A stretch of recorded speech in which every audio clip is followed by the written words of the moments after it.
Indian constitution അഥവാ Indian ഭരണഘടന എന്ന് പറയുന്ന ഭാഗത്ത് മൗലിക അവകാശങ്ങൾ അഥവാ ഫണ്ടമെന്റൽ റൈറ്റ്സ് എന്ന് പറയുന്ന ആശയമാണ് നമ്മൾ ഇന്ന് ഡിസ്കസ് ചെയ്യാനായിട്ട് പോകുന്നത്. അപ്പോൾ ഇതിന് തൊട്ട് മുൻപേ എന്താണ് ഭരണഘടനാ നിയമനിർമ്മാണ സഭ, അതിന്റെ രൂപീകരണം, നമ്മുടെ ഇന്ത്യൻ ഭരണഘടനയുടെ പ്രത്യേകതകൾ, അതുപോലെ തന്നെ ഇന്ത്യൻ ഭരണഘടനയുടെ ആമുഖം അഥവാ പ്രിയാമ്പിൾ എന്നീ കാര്യങ്ങൾ നമ്മൾ ഓൾറെഡി ഡിസ്കസ് ചെയ്തതാണ്, അല്ലെങ്കിൽ ഓൾറെഡി പഠിച്ചതാണ്. അപ്പോൾ ഇന്ന് നമ്മൾ ഡിസ്കസ് ചെയ്യാൻ പോകുന്നത് മൗലിക അവകാശങ്ങൾ അഥവാ ഫണ്ടമെന്റൽ റൈറ്റ്സ് എന്ന് പറയുന്ന ആശയമാണ്. ഒരുപാട് പറയാനുള്ള ഒരു ആശയമാണ് മൗലിക അവകാശങ്ങൾ അഥവാ ഫണ്ടമെന്റൽ റൈറ്റ്സ്. ഒരുപാട് ക്വസ്റ്റ്യൻസ് കണ്ടിന്യൂസ് ആയിട്ട് പല എക്സാംസുകൾക്കായിട്ട് ചോദിച്ചിട്ടുള്ള ഒരു പാർട്ടാണ് ഈ പറയുന്ന മൗലിക അവകാശങ്ങൾ. അപ്പോൾ നമുക്ക് ഇൻ ഡീറ്റെയിൽഡ് ആയിട്ട് മൗലിക അവകാശങ്ങൾ അഥവാ ഫണ്ടമെന്റൽ റൈറ്റ്സ് അറിഞ്ഞിരിക്കണം. അതുപോലെ തന്നെ ഒരു ഇന്ത്യൻ പൗരൻ എന്നുള്ള നിലയ്ക്ക് നമ്മുടെ അവകാശങ്ങളാണ് മൗലിക അവകാശങ്ങൾ എന്ന് പറയുന്നത്. അപ്പോൾ എന്തെങ്കിലും തരത്തിൽ മൗലിക അവകാശങ്ങൾ എന്തൊക്കെയാണെന്ന് നമ്മൾ പഠിച്ചിരിക്കണം. അത് ഏതെങ്കിലും തരത്തിൽ നമുക്ക് ലഭ്യമാകുന്നില്ലേ എന്ന് നമ്മൾ അറിഞ്ഞിരിക്കണം. അതിന്റെ നിയമസാധുതകളും നമ്മൾ അറിഞ്ഞിരിക്കേണ്ടതാണ്. അത് ഒരു ഇന്ത്യൻ പൗരൻ എന്നുള്ള നിലയിൽ ഓരോ വ്യക്തിയും അറിഞ്ഞിരിക്കേണ്ട കാര്യങ്ങളാണ്. അപ്പോൾ അതും കൂടി ഉള്ളതുകൊണ്ട് മൗലിക അവകാശങ്ങൾ അത്ര കണ്ട് ഇമ്പോർട്ടന്റ് ആണെന്ന് പറയാൻ പറ്റും. അപ്പോൾ നമുക്ക് തുടങ്ങാം. ജനാധിപത്യത്തിന്റെ വിജയത്തിനും പൗരന്മാരുടെ സമ്പൂർണ്ണമായിട്ടുള്ള വികാസത്തിനും വേണ്ടി ഇന്ത്യൻ ഭരണഘടന ഉറപ്പു നൽകുന്ന അവകാശങ്ങളാണ് മൗലിക അവകാശങ്ങൾ എന്ന് പറയുന്നത്. അതായത് ഇന്ത്യൻ ഭരണഘടന ഇന്ത്യയിലുള്ള ഓരോ ജനങ്ങൾക്കും ഉറപ്പു നൽകുന്ന അവകാശങ്ങളാണ് മൗലിക അവകാശങ്ങൾ എന്ന് പറയുന്നത്. ഒരു ജനാധിപത്യത്തിന്റെ വിജയത്തിനും അതുപോലെ ഒരു പൗരന്റെ നല്ല രീതിയിലുള്ള ജീവിതത്തിനും അല്ലെങ്കിൽ സമ്പൂർണ്ണമായിട്ടുള്ള വികാസത്തിനും വേണ്ടി ഈ പറയുന്ന മൗലിക അവകാശങ്ങൾ അത്യന്താപേക്ഷിതമാണ് എന്ന് പറയാനായിട്ട് പറ്റും. ഒരു വ്യക്തിക്ക് ഒരു കാരണവശാലും നിഷേധിക്കാൻ പാടില്ലാത്ത ഒരു അവകാശമാണ് ഈ പറയുന്ന മൗലിക അവകാശങ്ങൾ എന്ന് പറയുന്നത്. അത് നമ്മൾ അങ്ങോട്ട് മൗലിക അവകാശത്തെ പറ്റി ഡിസ്കസ് ചെയ്യുമ്പോൾ നമുക്ക് മനസ്സിലാവും ഒരു പൗരനെ സംബന്ധിച്ചിടത്തോളം എത്രമാത്രം ഇമ്പോർട്ടന്റ് ആണ് ഈ പറയുന്ന മൗലിക അവകാശങ്ങൾ എന്ന് നമുക്ക് അങ്ങോട്ട് മനസ്സിലാവും. 1928 മോത്തിലാൽ നെഹ്റു അധ്യക്ഷനായിട്ടുള്ള ഒരു കമ്മിറ്റി ഉണ്ടായിരുന്നു. അതായത് നെഹ്റു കമ്മിറ്റി എന്നറിയപ്പെടുന്ന, അതായത് മോത്തിലാൽ നെഹ്റു അധ്യക്ഷനായിട്ടുള്ള, ജവഹർലാൽ നെഹ്റു അല്ല, മോത്തിലാൽ നെഹ്റു അധ്യക്ഷനായിട്ടുള്ള ഒരു കമ്മിറ്റി 1928 നെഹ്റു കമ്മിറ്റി ഒരു നെഹ്റു റിപ്പോർട്ട് എന്ത് ചെയ്തു, അവതരിപ്പിച്ചു. അപ്പോൾ ആ നെഹ്റു റിപ്പോർട്ടിന്റെ ചൂടുപിടിച്ചാണ് ഇന്ത്യൻ ഭരണഘടനയിൽ ഈ പറയുന്ന ഫണ്ടമെന്റൽ റൈറ്റ്സ് അഥവാ മൗലിക അവകാശങ്ങൾ എന്ന് പറയുന്ന ഒരു ആശയം വേണം, അല്ലെങ്കിൽ ആ ഒരു ആശയത്തിലേക്ക് നയിച്ചൊരു കാര്യം എന്ന് പറയുന്നത് നെഹ്റു കമ്മിറ്റി റിപ്പോർട്ടാണ്. 1928 മോത്തിലാൽ നെഹ്റു അധ്യക്ഷനായിട്ടുള്ള നെഹ്റു കമ്മിറ്റി റിപ്പോർട്ടാണ് അതിനാധാരം എന്ന് പറയുന്നത്. ഈ മൗലിക അവകാശങ്ങളെ പറ്റി പറഞ്ഞു കഴിഞ്ഞാൽ മൗലിക അവകാശങ്ങൾ ഒരിക്കലും പരിപൂർണമല്ല, അതായത് അബ്സല്യൂട്ട് അല്ല മൗലിക അവകാശങ്ങൾ എന്ന് പറയുന്നത്.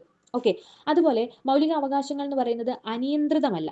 അനിയന്ത്രിതം എന്ന് പറയുന്നത് അൺലിമിറ്റഡ് അല്ല. അൺലിമിറ്റഡ് എന്ന് പറയുന്നത് വെച്ചാൽ ഇങ്ങനെ കിട്ടിക്കൊണ്ടിരിക്കുന്നതല്ല, അതിനൊരു ലിമിറ്റ് ഉണ്ട്. ഓക്കെ, അൺലിമിറ്റഡ് അല്ല മൗലിക അവകാശങ്ങൾ. അതുപോലെ തന്നെ മൗലിക അവകാശങ്ങൾ പെർമനന്റ് അല്ല എന്ന് വെച്ച് കഴിഞ്ഞാൽ അത് ഒരിടത്ത് സ്ഥായിയായിട്ട് നിൽക്കുന്ന ഒന്നല്ല മൗലിക അവകാശങ്ങൾ എന്ന് പറയുന്നത്. അതാണ് മൗലിക അവകാശങ്ങൾ പെർമനന്റ് അല്ല.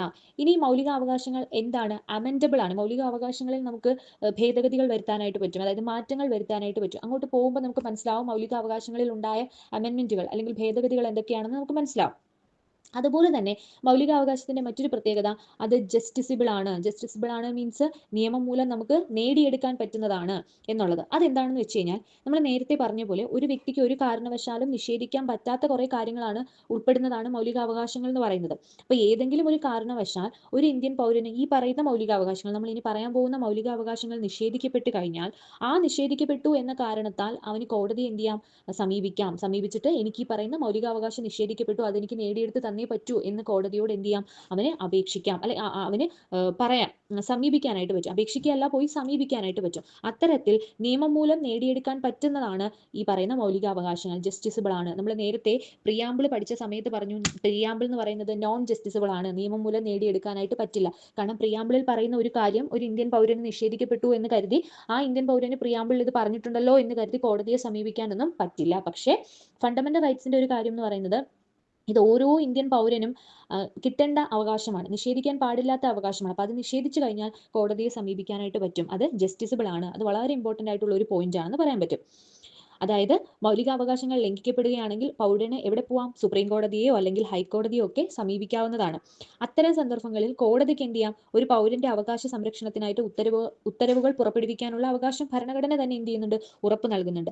പാർലമെന്റിന് ഭരണഘടനയുടെ അടിസ്ഥാന ഘടനയെ ബാധിക്കാത്ത തരത്തിൽ മൗലിക അവകാശങ്ങളിൽ എന്തും ചെയ്യാം, ആ വരുന്ന രീതിയിൽ ഭേദഗതി വരുത്തുകയും ചെയ്യാനായിട്ട് പറ്റും. അപ്പോൾ ഇത്രയും കാര്യങ്ങൾ ജസ്റ്റ് ഒന്ന് ആലോചിച്ച് വെച്ചേക്കാം. ഇനി നമുക്ക് മൗലിക അവകാശങ്ങളിലേക്ക് കടക്കാം, അല്ലെങ്കിൽ ഫണ്ടമെന്റൽ റൈറ്റ്സിലേക്ക് ആഴത്തിൽ കടക്കാം. ഫണ്ടമെന്റൽ റൈറ്റ്സ് ഇന്ത്യൻ കോൺസ്റ്റിറ്റ്യൂഷന്റെ പാർട്ട് 3 പരാമർശിക്കുന്നത്, ഭാഗം 3 പരാമർശിക്കുന്നത്. ഏതൊക്കെ ആർട്ടിക്കിളാണ്? ആർട്ടിക്കിൾ 12 മുതൽ ആർട്ടിക്കിൾ 35 വരെയാണ് ഫണ്ടമെന്റൽ റൈറ്റ്സ് അഥവാ മൗലിക അവകാശങ്ങളെ പറ്റി പ്രതിപാദിക്കുന്ന ആർട്ടിക്കിൾസ് എന്ന് പറയുന്നത്. Part 3 of the Indian constitution article 12 to 35 വരെ വരുന്ന ആർട്ടിക്കിൾസുകളാണ് ഫണ്ടമെന്റൽ റൈറ്റ്സ് അഥവാ മൗലിക അവകാശങ്ങളിൽ ഉൾപ്പെടുന്നത്. മൗലിക അവകാശത്തിന്റെ ശില്പി, അതായത് ഫണ്ടമെന്റൽ റൈറ്റ്സിന്റെ ശില്പി എന്ന് ചോദിച്ചു കഴിഞ്ഞാൽ സർദാർ വല്ലഭായ് പട്ടേലാണ് മൗലികാവകാശത്തിന്റെ ശില്പി എന്നറിയപ്പെടുന്നത്. ഇനി മൗലിക അവകാശം എന്ന് പറയുന്ന ആശയം നമ്മൾ കടമെടുത്തിരിക്കുന്നത് ഏത് കോൺസ്റ്റിറ്റ്യൂഷനിൽ നിന്നാണ്?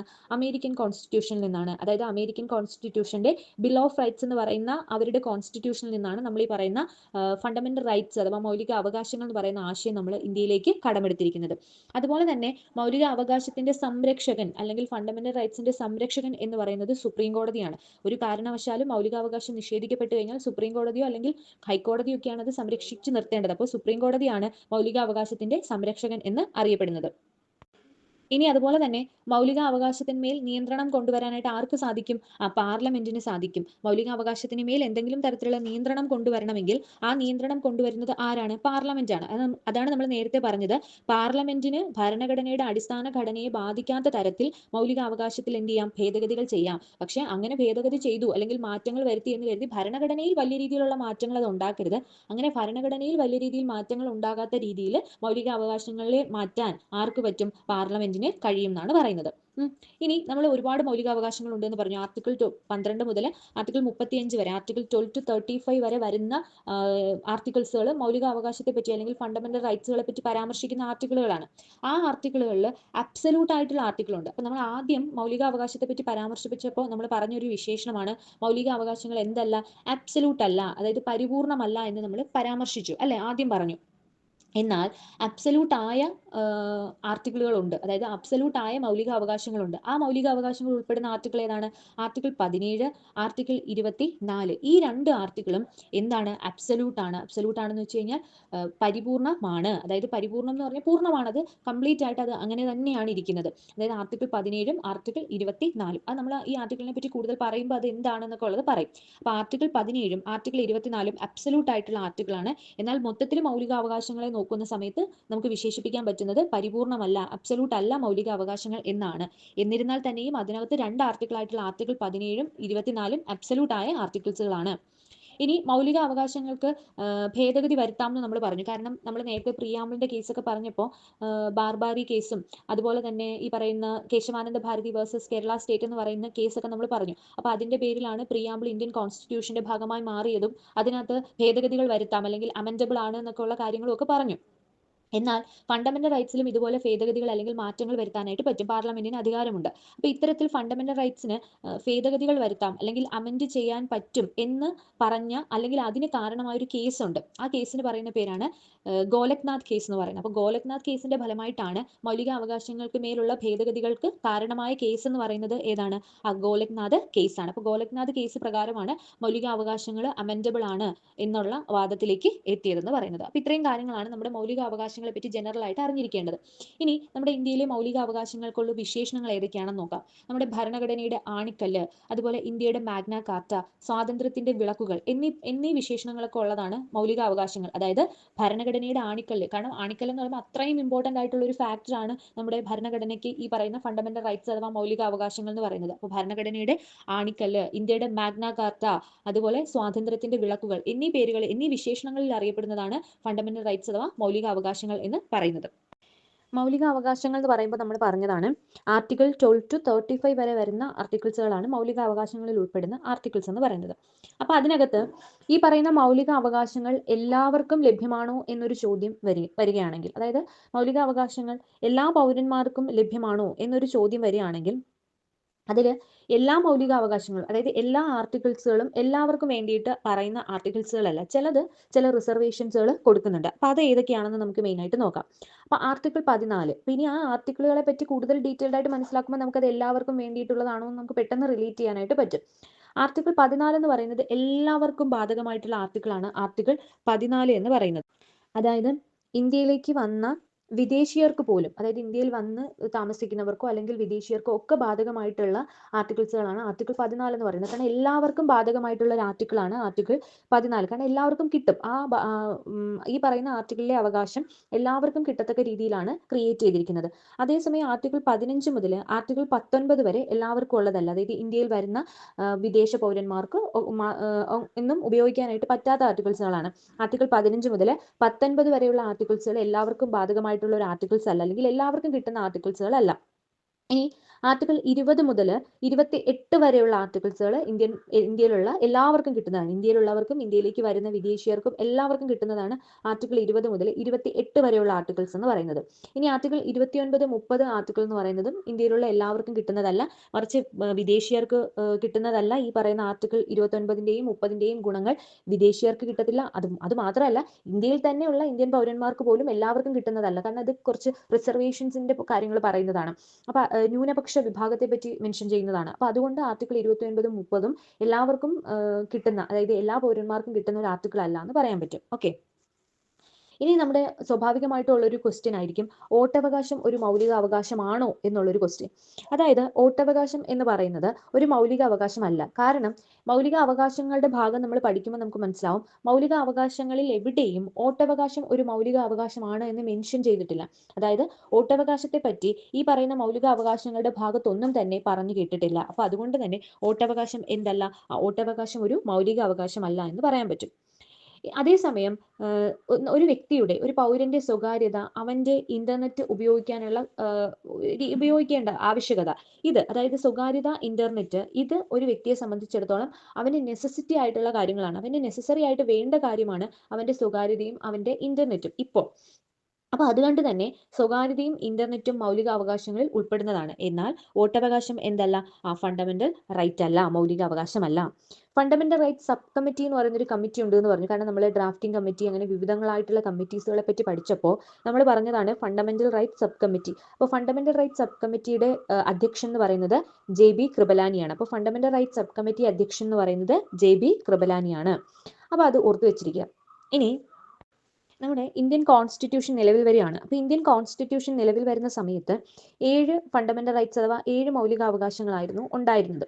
പിന്നീട് 1978 ഭേദഗതി ചെയ്തു. അപ്പോൾ ഭേദഗതി പ്രകാരം എന്ത് ചെയ്തു, സ്വത്തവകാശം എന്ന് പറയുന്ന ഒരു അവകാശം മൗലിക അവകാശത്തിൽ നിന്ന് എന്ത് ചെയ്തു, നീക്കം ചെയ്തു. അതായത് അതായത് ഭരണഘടന നിലവിൽ വരുന്ന സമയത്ത്, അതായത് കോൺസ്റ്റിറ്റ്യൂഷൻ നിലവിൽ വരുന്ന സമയത്ത് 7 ഫണ്ടമെന്റൽ റൈറ്റ്സ് അഥവാ 7 മൗലിക അവകാശങ്ങളായിരുന്നു ഉണ്ടായിരുന്നത്. 1978 44-ാം ഭരണഘടനാ ഭേദഗതി പ്രകാരം ഈ പറയുന്ന സ്വത്തവകാശം എന്ന് പറയുന്ന ഒരു അവകാശം, അതായത് റൈറ്റ് ടു പ്രോപ്പർട്ടി എന്ന് പറയുന്ന അവകാശം ഫണ്ടമെന്റൽ റൈറ്റ്സ് എന്ന് പറയുന്ന കാറ്റഗറിയിൽ നിന്ന് നീക്കം ചെയ്തിട്ട് നിലവിൽ ഈ പറയുന്ന സ്വത്തവകാശം എന്ന് പറയുന്നത് ഒരു നിയമാവകാശമാണ്, അതായത് ഒരു ലീഗൽ റൈറ്റ് ആക്കി മാറ്റുകയാണ് ചെയ്തത്. ഇപ്പോൾ നിലവിൽ സ്വത്തവകാശം എന്ന് പറയുന്നത് ഒരു ലീഗൽ റൈറ്റിന്റെ കാറ്റഗറിയിൽ പെടുന്ന അവകാശമാണ് സ്വത്തവകാശം എന്ന് പറയുന്നത്.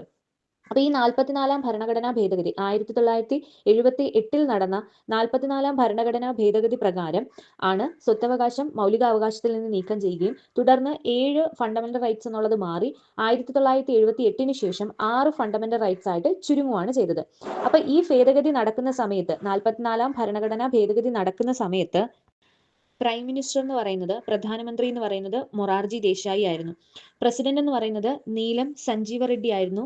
സ്വത്തവകാശം നിയമാവകാശമാകുമ്പോൾ, അല്ലെങ്കിൽ 44-ാം ഭരണഘടനാ ഭേദഗതി നടക്കുമ്പോൾ നീലം സഞ്ജീവ റെഡ്ഡി ആയിരുന്നു പ്രസിഡന്റ്, മൊറാർജി ദേശായി പ്രധാനമന്ത്രിയുമായിരുന്ന സമയമാണ്. അതായത് ഒരു ജനതാ ഗവൺമെന്റ് ഭരണത്തിലിരിക്കുന്ന ഒരു സമയമാണ്. അന്നത്തെ ഗവൺമെന്റ് എന്ന് പറയുന്നത് ജനതാ ഗവൺമെന്റ് ആണ്. അപ്പൊ നിലവിൽ എന്തു മാറ്റി, ആ സ്വത്തവകാശത്തെ മൗലിക അവകാശത്തിൽ നിന്ന് മാറ്റി ഇപ്പൊ നിലവിൽ സ്വത്തവകാശം എന്ന് പറയുന്നത് ഒരു ലീഗൽ റൈറ്റ് ആക്കി മാറ്റി, അതായത് ഒരു നിയമാവകാശമാക്കി മാറ്റി. അതായത് ഇപ്പൊ നിലവിൽ സ്വത്തവകാശം എന്ന് പറയുന്നത് ആർട്ടിക്കിൾ 300A കാണപ്പെടുന്നത്. ആർട്ടിക്കിൾ 300A കാണപ്പെടുന്നത്. ആർട്ടിക്കിൾ 300A ഭാഗം 12 പാർട്ട് 12 ഇപ്പൊ സ്വത്തവകാശം നിലവിൽ കാണപ്പെടുന്നത്. അപ്പോൾ സ്വത്തവകാശം മൗലികാവകാശമായിരുന്നു, അത് നീക്കം ചെയ്തു. 42-ാം ഭരണഘടനാ ഭേദഗതി 1978 നടന്നത്, ജനതാ ഗവൺമെന്റിന്റെ സമയത്ത്. അപ്പൊ നിലവിൽ ഇപ്പോ എത്ര ഫണ്ടമെന്റൽ റൈറ്റ്സ് ഉണ്ടെന്ന് ചോദിച്ചു കഴിഞ്ഞാൽ 6 ഫണ്ടമെന്റൽ റൈറ്റ്സ് ആണ് നിലവിൽ ഉള്ളത്. നമ്മുടെ ഫണ്ടമെന്റൽ റൈറ്റ്സ് അഥവാ മൗലിക അവകാശങ്ങൾ ഏത് സ്വഭാവത്തിലുള്ളതാണ് എന്ന് ചോദിക്കുകയാണെങ്കിൽ, അതായത് ഒരു നിഷേധാത്മക സ്വഭാവമുള്ളതാണോ ഒരു പോസിറ്റീവ് സ്വഭാവമുള്ളതാണോ എന്നൊക്കെ ചോദിച്ചു കഴിഞ്ഞാൽ നമുക്ക് പറയാൻ പറ്റുന്നത് നമ്മുടെ മൗലിക അവകാശങ്ങൾ അഥവാ ഫണ്ടമെന്റൽ റൈറ്റ്സ് എന്ന് പറയുന്നത് കൂടുതലും നിഷേധാത്മക സ്വഭാവമുള്ളവയാണ്. അതായത് മുഴുവനും ഒരു നെഗറ്റീവ് ക്യാരക്ടർ കാണിക്കുന്ന അല്ലെങ്കിൽ നെഗറ്റീവ് സ്വഭാവം കാണിക്കുന്നതല്ല, നിഷേധാത്മക സ്വഭാവം കാണിക്കുന്നതല്ല. പക്ഷേ മെജോറിറ്റിയും എന്ത് സ്വഭാവം കാണിക്കുന്നതാണ്? ആ നെഗറ്റീവ് സ്വഭാവം കാണിക്കുന്നതാണ്, അല്ലെങ്കിൽ നിഷേധാത്മകമായിട്ടുള്ള സ്വഭാവം കാണിക്കുന്നവയാണ് മൗലിക അവകാശങ്ങൾ എന്ന് പറയുന്നത്. ചിലത് കുറച്ച് പോസിറ്റീവ് ക്യാരക്ടർ അല്ലെങ്കിൽ പോസിറ്റീവ് നേച്ചർ കാണിക്കുന്നുണ്ട് എങ്കിലും മെജോറിറ്റിയും നെഗറ്റീവ് സ്വഭാവം കാണിക്കുന്നവയാണ്, അതായത് നിഷേധാത്മക സ്വഭാവം കാണിക്കുന്നവയാണ്. അപ്പോൾ മൗലിക അവകാശങ്ങൾ ആസ് സച്ച് നമ്മുടെ അടുത്ത് ചോദിക്കുകയാണ് നെഗറ്റീവ് സ്വഭാവമാണോ എന്ന് ചോദിച്ചു കഴിഞ്ഞാൽ നമുക്ക് പൂർണ്ണമായും നെഗറ്റീവ് ആണെന്ന് പറയാൻ പറ്റില്ല. പക്ഷേ മെജോറിറ്റിയുടെ രീതി വെച്ചുകൊണ്ട് മെജോറിറ്റി ആർട്ടിക്കിളും നെഗറ്റീവ് സ്വഭാവം കാണിക്കുന്നതിനാൽ ഫണ്ടമെന്റൽ റൈറ്റ്സ് ഒരു നിഷേധാത്മക സ്വഭാവം കാണിക്കുന്നു എന്ന് നമുക്ക് പറയാനായിട്ട് പറ്റും. ഇനി നമുക്ക് ഏതൊക്കെയാണ് ഈ പറയുന്ന 6 മൗലിക അവകാശങ്ങൾ എന്ന് നോക്കാം. ഈ 6 മൗലിക അവകാശങ്ങളും ഓർത്തു വയ്ക്കാൻ വേണ്ടിയിട്ട് നമുക്കൊരു കോഡ് യൂസ് ചെയ്യാം. സാ സ്വാ ചൂമ്പ സാംഭ എന്ന് പറയുന്ന കോഡ്. അതായത് നമ്മൾ ഈ കാണുന്ന പോലെ ലെറ്റേഴ്സിനെ ഇങ്ങനെ അറേഞ്ച് ചെയ്യണം. സാ സ്വാ ചൂമ സാംഭ എന്ന് അറേഞ്ച് ചെയ്യാനായിട്ട് പറ്റും. സാ സ്വാ ചൂമ സാംഭ എന്ന് അറേഞ്ച് ചെയ്യണം. അപ്പൊ ഇങ്ങനെ അറേഞ്ച് ചെയ്തിട്ട് നമുക്ക് എളുപ്പത്തിൽ 6 മൗലിക അവകാശങ്ങളെ പറ്റി പഠിക്കാനായിട്ട് പറ്റും. ഇതിങ്ങനെ റിപ്പീറ്റ് ചെയ്ത് പറഞ്ഞ് പഠിച്ചാൽ മതി. സാ സാ ചൂമ്പ സാംഭ എന്ന് പറയുക. അപ്പൊ അതിനകത്ത് ആദ്യത്തെ സാ എന്ന് പറയുന്നത് എന്താണ്? സമത്വത്തിനുള്ള അവകാശമാണ് ആദ്യത്തെ സാ എന്ന് പറയുന്നത്. സമത്വത്തിനുള്ള അവകാശം. അത് ഏത് ആർട്ടിക്കിൾ മുതൽ ഏത് വരെയാണ്? ആർട്ടിക്കിൾ 14 മുതൽ ആർട്ടിക്കിൾ 18 വരെയുള്ള 5 ആർട്ടിക്കിളാണ് സമത്വത്തിനുള്ള അവകാശത്തിൽ ഉൾപ്പെടുന്നത്. അടുത്ത സ്വായാണ്. അപ്പൊ സ്വാ എന്ന് പറയുന്നത് എന്താണ്? സ്വാതന്ത്ര്യത്തിനുള്ള അവകാശമാണ്. അത് ആർട്ടിക്കിൾ 19 മുതൽ 22 വരെയുള്ള 4 ആർട്ടിക്കിൾസുകളാണ് അതിനകത്ത് ഉൾപ്പെടുന്നത്. അടുത്തത് ചൂ എന്ന് പറയുമ്പോൾ എന്താണ്? ആ ചൂഷണത്തിനെതിരായിട്ടുള്ള അവകാശം. അത് 23 മുതൽ 24, അതായത് 23, 24 എന്ന് പറയുന്ന 2 ആർട്ടിക്കിളാണ് ചൂഷണത്തിനെതിരായിട്ടുള്ള ആർട്ടിക്കിൾസിൽ വരുന്നത്. അടുത്തത് മാ എന്ന് പറയുമ്പോൾ എന്താണ്? മതസ്വാതന്ത്ര്യത്തിനുള്ള അവകാശം. മതസ്വാതന്ത്ര്യത്തിനുള്ള അവകാശം എന്ന് പറയുന്നത് ആർട്ടിക്കിൾ 25 മുതൽ ആർട്ടിക്കിൾ 28 വരെ വരുന്ന 4 ആർട്ടിക്കിൾസുകളാണ് മതസ്വാതന്ത്ര്യത്തെ പറ്റി പറയുന്ന ആർട്ടിക്കിൾസുകൾ എന്ന് പറയുന്നത്. അടുത്തത് സാം എന്ന് പറയുമ്പോൾ എന്താണ്? സാംസ്കാരികവും വിദ്യാഭ്യാസപരവുമായിട്ടുള്ള അവകാശമാണ്. അത് ആർട്ടിക്കിൾ 29, 30 എന്ന് പറയുന്ന 2 ആർട്ടിക്കിൾസുകളാണ് സാംസ്കാരികവും വിദ്യാഭ്യാസപരവുമായിട്ടുള്ള അവകാശത്തിൽ ഉൾപ്പെടുന്നത്. അടുത്തത് ഭ എന്ന് പറയും. ഭ എന്ന് പറയുമ്പോൾ എന്താണ്?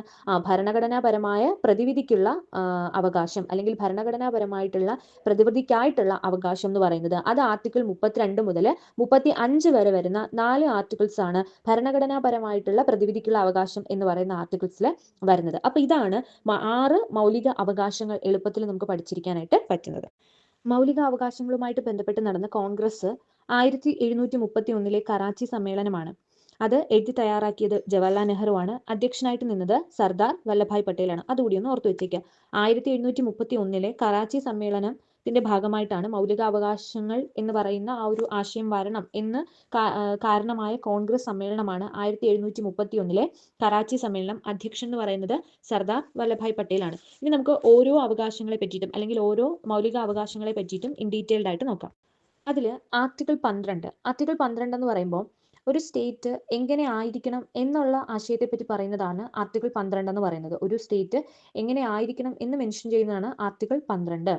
ആർട്ടിക്കിൾ 13 എന്ന് പറയുന്നത് നിയമങ്ങൾ മൗലികാവകാശങ്ങൾക്കെതിരായാൽ റദ്ദാക്കപ്പെടുന്നു എന്നുള്ളതാണ്. അതിനെപ്പറ്റി കൂടുതലായിട്ട് മനസ്സിലാക്കി കഴിഞ്ഞാൽ ഒരു നിയമം കൊണ്ടുവരികയാണ്, പുതുതായിട്ട് ഒരു നിയമം കൊണ്ടുവരികയാണ്. അപ്പോൾ അത് പാർലമെന്റ് പാസ്സാക്കി അതൊരു നിയമമായിട്ട് മാറണം. അപ്പോൾ ഇത് നിയമമായിട്ട് മാറുന്ന സമയത്ത് ഇതിന്മേൽ പഠനങ്ങളൊക്കെ നടത്തും. അപ്പോൾ നടത്തുന്ന സമയത്ത് ഏതെങ്കിലും ഒരു കാരണവശാൽ ഇത് നിയമമായി മാറുമ്പോൾ നമ്മൾ നിലവിലുള്ള മൗലികാവകാശങ്ങൾക്ക് മേൽ എന്തെങ്കിലും തരത്തിലുള്ള കോട്ടം തട്ടുന്നു എന്ന് മനസ്സിലാക്കി കഴിഞ്ഞാൽ, അതായത് ഈ നിയമം കാരണം മൗലികാവകാശങ്ങൾക്ക് എന്തെങ്കിലും തരത്തിലുള്ള ഹാനികരം ഉണ്ടാകുന്നു എന്ന് മനസ്സിലാക്കി കഴിഞ്ഞാൽ ഈ നിയമം എന്ത് ചെയ്യണം? റദ്ദാക്കപ്പെടുകയാണ് ചെയ്യുന്നത്. കാരണം ഒരു നിയമം പാസ്സാക്കുമ്പോൾ മൗലികാവകാശങ്ങൾക്ക് യാതൊരു വിധത്തിലുള്ള കോട്ടവും തട്ടാൻ പാടില്ല. അതായത് കോട്ടം തട്ടാം, അതായത് മൗലികാവകാശങ്ങളെ അപ്പാടെ മാറ്റുന്ന രീതിയിലുള്ള ഒരു കോട്ടവും തട്ടാനായിട്ട് പാടില്ല. അങ്ങനെ ആണെങ്കിൽ ആ നിയമം എന്ത് ചെയ്യും? റദ്ദാക്കപ്പെടും എന്ന് പറയുന്നതാണ് ആർട്ടിക്കിൾ 13 എന്ന് പറയുന്നത്. ഇനി അടുത്തത് ആർട്ടിക്കിൾ 14 മുതൽ 18 വരെയുള്ള ആർട്ടിക്കിൾ എന്തിനെ പറ്റി പറയുന്നതാണ്? സമത്വത്തിനുള്ള അവകാശത്തെ പറ്റി പറയുന്നതാണ്, അല്ലെങ്കിൽ റൈറ്റ് ടു ഇക്വാളിറ്റി എന്ന് പറയുന്ന റൈറ്റ് ടു ഇക്വാളിറ്റി എന്ന് പറയുന്ന ആശയം പറഞ്ഞു തരുന്നതാണ് ആർട്ടിക്കിൾ 14 മുതൽ 18 വരെയുള്ള മൗലിക അവകാശം എന്ന് പറയുന്നത്, സമത്വത്തിനുള്ള അവകാശം. അപ്പോൾ എന്താണ് സമത്വത്തിനുള്ള അവകാശം എന്ന് നോക്കാം. സാമൂഹ്യ അസമത്വങ്ങൾ അവസാനിപ്പിച്ച് എല്ലാവർക്കും എന്താണ്? തുല്യത ഉറപ്പുവരുത്തുക, അതായത് എല്ലാവരും തുല്യരാണ് എന്ന് പറയുന്നതാണ് സമത്വത്തിനുള്ള അവകാശം എന്ന് പറയുന്നത്. അതായത് സമത്വത്തിനുള്ള അവകാശത്തിന് ഉൾപ്പെടുന്നത് നിയമത്തിന് മുന്നിൽ എന്താണ്, എല്ലാവരും തുല്യരാണ്. എല്ലാ മേഖലകളിലും എല്ലാവരും എന്താണ്, തുല്യരാണ്. ജാതി മത വർഗ വർണ്ണ ലിംഗ വ്യത്യാസമില്ലാതെ എല്ലാവരും തുല്യരാണ് എന്ന് പറയുന്നതാണ് എന്തെന്ന് പറയുന്നത്, ആ സമത്വത്തിനുള്ള അവകാശത്തിലൂടെ പറയുന്നത്. അതിൽ ആർട്ടിക്കിൾ 14, അപ്പൊ ആർട്ടിക്കിൾ 14 എന്താണ്, ലോ ഓഫ് ഇക്വാളിറ്റി, അതായത് ഈക്വൽ പ്രൊട്ടക്ഷൻ ബൈ ലോ, അതായത് നിയമത്തിന് മുന്നിൽ എല്ലാവരും എന്താണ്, തുല്യരാണ്. അതായത് നിയമത്തിന് മുന്നിൽ ഒരു തുല്യത ഉറപ്പാക്കണം, എല്ലാവർക്കുമേൽ ഉള്ള തുല്യത ഉറപ്പാക്കുന്നതാണ് ആർട്ടിക്കിൾ 14 എന്ന് പറയുന്നത്. അപ്പോൾ നിയമത്തിന് മുന്നിൽ എല്ലാവരും തുല്യരാണ് എന്ന് പറയുന്നതാണ് ആർട്ടിക്കിൾ 14. ചെറിയവരെന്നോ വലിയവരെന്നോ എന്താണ്, എഡ്യൂക്കേഷണൽ ആയിട്ട് കൂടിയവരെന്നോ കുറഞ്ഞവരെന്നോ, ഫിനാൻഷ്യലി കൂടിയവരെന്നോ കുറഞ്ഞവരെന്നോ, അല്ലെങ്കിൽ ജെൻഡർ വെച്ചിട്ടോ ഒന്നും നിയമത്തിന്റെ കാര്യത്തിൽ ഇളവ് ലഭിക്കുകയില്ല. എല്ലാവരും നിയമത്തിന് മുന്നിൽ എന്താണ്, തുല്യരാണ് എന്ന് പറയുന്നതാണ് ആർട്ടിക്കിൾ 14 എന്ന് പറയുന്നത്. ഇനി ആർട്ടിക്കിൾ 15 എന്ന് പറയുന്നത് മതം, വർഗം, ജാതി, ലിംഗം, ജനന സ്ഥലം എന്നിവ വെച്ചുകൊണ്ടുള്ള വിവേചനം എന്ത് ചെയ്യാൻ പാടില്ല, ആ വിവേചനം തുടരാനായിട്ട് പാടില്ല. ജാതി, മതം, വർഗം, ലിംഗം, ജനന സ്ഥലം എന്നിവയുടെ അടിസ്ഥാനത്തിലുള്ള വിവേചനം നിരോധിക്കുക എന്നുള്ളതാണ് ആർട്ടിക്കിൾ 15 പറഞ്ഞു തരുന്നത്. ഇനി ആർട്ടിക്കിൾ 16 വന്നാൽ സർക്കാർ ഉദ്യോഗത്തിലെ അവസര സമത്വമാണ് ആർട്ടിക്കിൾ 16 പറയുന്നത്. അതായത് ഒരു പൊതു നിയമം, അതായത് ഒരു പൊതു സംവരണം, ഇതൊക്കെയാണ് ആർട്ടിക്കിൾ 16 പറയുന്നത്. അതായത് സർക്കാർ ഉദ്യോഗങ്ങളിൽ ഇരിക്കുന്നവർക്ക് എന്ത് കൊടുക്കുക, അവസര സമത്വം കൊടുക്കുക, അതായത് പൊതു നിയമങ്ങളിൽ അവസര സമത്വം ഉറപ്പാക്കുക എന്നുള്ളതാണ് ആർട്ടിക്കിൾ 16 പറയുന്നത്. ആർട്ടിക്കിൾ 17 എന്ന് പറയുമ്പോൾ നമുക്കറിയാം തൊട്ടുകൂടായ്മ, അതുപോലെ ഐത്തം, അതായത് അൺടച്ചബിലിറ്റി അബോളിഷ് ചെയ്യുന്ന ആക്ട് ആണ്. അതായത് തൊട്ടുകൂടായ്മ, തീണ്ടിക്കൂടായ്മ അങ്ങനെയുള്ള കാര്യങ്ങളെ നിർത്തലാക്കുന്ന രീതിയിലുള്ള ആർട്ടിക്കിളാണ് ആർട്ടിക്കിൾ 17 പറയുന്നത്. മഹാത്മാഗാന്ധി കി ജയ് എന്ന് ആഹ്വാനം ചെയ്തിട്ടുള്ള ആർട്ടിക്കിളാണ് ആർട്ടിക്കിൾ 17 എന്ന് പറയുന്നത്. അപ്പോൾ ആർട്ടിക്കിൾ 17 മഹാത്മാഗാന്ധി കി ജയ് എന്നൊക്കെ ആഹ്വാനം ചെയ്തിട്ടുള്ള ആർട്ടിക്കിളാണ് ആർട്ടിക്കിൾ 17 എന്ന് പറയുന്നത്. ഇനി ആർട്ടിക്കിൾ 18 വന്നാൽ അക്കാദമിക്, മിലിറ്ററി, വിദ്യാഭ്യാസ ബഹുമതികൾ ഒഴികെയുള്ള പദവികൾ, നാമങ്ങൾ ഇവ നിഷേധിച്ചിരിക്കുന്നു എന്നുള്ളതാണ്. അതായത് ഇത് വെച്ച് ഉദ്ദേശിക്കുന്നത് എന്താണെന്ന് ചോദിച്ചു കഴിഞ്ഞാൽ, ഇപ്പോൾ അക്കാദമിക്കൽ ആയിട്ടുള്ള പദവികൾ അല്ലെങ്കിൽ മിലിറ്ററി പദവികളുണ്ട്. ഇപ്പോൾ ലെഫ്റ്റനന്റ് കേണൽ ഇന്ന ആൾക്കാരുടെ പേരും കൂടെ ചേർത്ത് നമുക്ക് പറയാം. പിന്നെ അതുപോലെ തന്നെ ഡോക്ടർ ഇന്ന ആളുടെ പേര്, അങ്ങനെ നമുക്ക് പറയാനായിട്ട് പറ്റും. പക്ഷേ അതേസമയം അങ്ങനെ അല്ലാതെ ചിലർ അവരുടെ പേരിന് മുന്നിൽ ഇത്തരത്തിലുള്ള പദവികൾ എന്ത് ചെയ്യാൻ പാടില്ല, നൽകാനായിട്ട് പാടുള്ളതല്ല. അങ്ങനെ അക്കാദമിക്, മിലിറ്ററി പദവികൾ, വിദ്യാഭ്യാസ പദവികളൊക്കെ നൽകാം. അതിനപ്പുറമുള്ള പദവികൾ എന്ത് ചെയ്യാൻ പാടില്ല, നൽകാനായിട്ട് പാടില്ല. അതായത് ചില സ്ഥാന പേരുകളൊക്കെ നൽകുമല്ലോ, അത്തരത്തിലുള്ള സ്ഥാന പേരുകളൊക്കെ നിർത്തലാക്കണം എന്നാവശ്യപ്പെടുന്ന ഒരു ആർട്ടിക്കിളാണ് ആർട്ടിക്കിൾ 18 എന്ന് പറയുന്നത്. അപ്പോൾ ഈ പറയുന്ന ആർട്ടിക്കിൾസുകളാണ് സമത്വത്തിനുള്ള അവകാശം അഥവാ റൈറ്റ് ടു ഇക്വാളിറ്റി എന്ന് പറയുന്ന ആർട്ടിക്കിളുകൾ എന്ന് പറയുന്നത്. സ്ത്രീകൾ, കുട്ടികൾ, പിന്നാക്ക വിഭാഗങ്ങൾ എന്നിവർക്ക് പ്രത്യേക പരിഗണന നൽകുന്നത് സമത്വത്തിനുള്ള അവകാശത്തിന് എതിരല്ല. അതായത് അതുകൂടി ആലോചിക്കാം. അപ്പൊ നമ്മൾ ചിന്തിക്കും, സ്ത്രീകൾക്കും അതുപോലെ തന്നെ കുട്ടികൾക്കും പിന്നാക്ക വിഭാഗങ്ങൾക്കും നമ്മൾ പ്രത്യേക പരിഗണന നൽകുന്നല്ലോ, അല്ലെങ്കിൽ അവർക്ക് റിസർവേഷൻസ് കൊടുക്കുന്നുണ്ടല്ലോ, അത് പിന്നീട് ഈ പറയുന്ന സമത്വമില്ലായ്മയ്ക്ക് തുല്യമല്ലേ എന്നൊക്കെ നമ്മൾ വിചാരിക്കും. പക്ഷേ നമ്മുടെ കോൺസ്റ്റിറ്റ്യൂഷനിൽ പറയുന്നത് സ്ത്രീകൾ, കുട്ടികൾ, പിന്നാക്ക വിഭാഗങ്ങൾ എന്നിവർക്ക് പ്രത്യേക പരിഗണന നൽകുന്നത് സമത്വത്തിന് എതിരല്ല, അല്ലെങ്കിൽ സമത്വത്തിനുള്ള അവകാശത്തിന് എതിരല്ല എന്നാണ് നമ്മുടെ കോൺസ്റ്റിറ്റ്യൂഷൻ എന്ത് ചെയ്യുന്നത്, പറയുന്നത്. നിലവിലുള്ള നിയമവ്യവസ്ഥയ്ക്ക് മുന്നിൽ എല്ലാ പൗരന്മാരും സമന്മാരാണ് എന്നതുകൊണ്ട് ഉദ്ദേശിക്കുന്നത് നിയമത്തിന് മുന്നിലെ സമത്വം മാത്രമാണ്. അതായത് നിയമത്തിന് മുന്നിൽ എല്ലാവരും തുല്യരാണ് എന്നുള്ളതാണ് റൈറ്റ് ടു ഇക്വാളിറ്റി എന്നുള്ളത് കൊണ്ട് ഉദ്ദേശിക്കുന്നത്. അതായത് സമത്വം കൈവരിക്കുന്നതിന് വേണ്ടി ഗവൺമെന്റുകൾ സ്വീകരിക്കുന്ന നടപടികൾക്ക് ഉദാഹരണം എന്ന് പറയുന്നത് 1955 തൊട്ടുകൂടായ്മ നിരോധന നിയമമാണ്. അപ്പൊ അതുമായിട്ട് ബന്ധപ്പെട്ട് വരുന്ന ആർട്ടിക്കിളാണ് ആർട്ടിക്കിൾ 17 എന്ന് പറയുന്നത്. ഇതാണ് ഈ പറയുന്ന സമത്വത്തിനുള്ള അവകാശം അഥവാ റൈറ്റ് ടു ഇക്വാളിറ്റി എന്ന് പറയുന്നത്.